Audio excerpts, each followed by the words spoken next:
Getting ready to install Hardie siding? Well, stay tuned in, because unlike wood or vinyl siding, especially vinyl siding that barely weighs anything, Hardie siding is a fiber cement material and it's heavy, and you don't want to risk it falling off the wall when installed incorrectly. So stay tuned in so you can learn how to install Hardie siding correctly and have it last a very long time.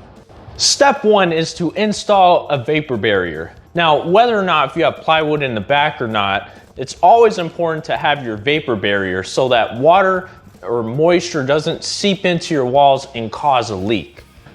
Step two is to install your starter strip. Now, similar to roofing shingles, Hardie siding, when they're laying on top of each other, you need that starter strip to hold it in place, to hold that first piece of Hardie siding in place, and it also keeps moisture, animals, and debris from coming in.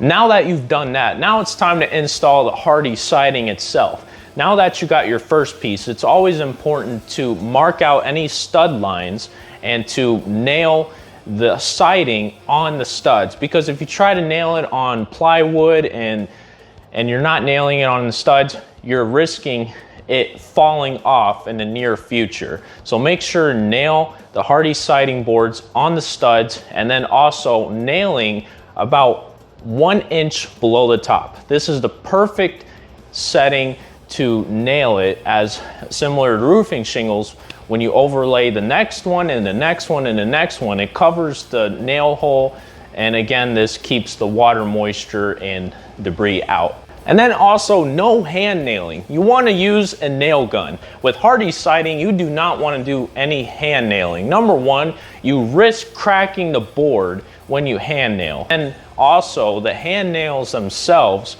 are not really built to hold up Hardie siding. Hardie siding, again, is a very heavy material, and with regular hand nails, over time, that siding is gonna fall off. So you don't wanna risk hand nailing. Do it the right way with the nail gun.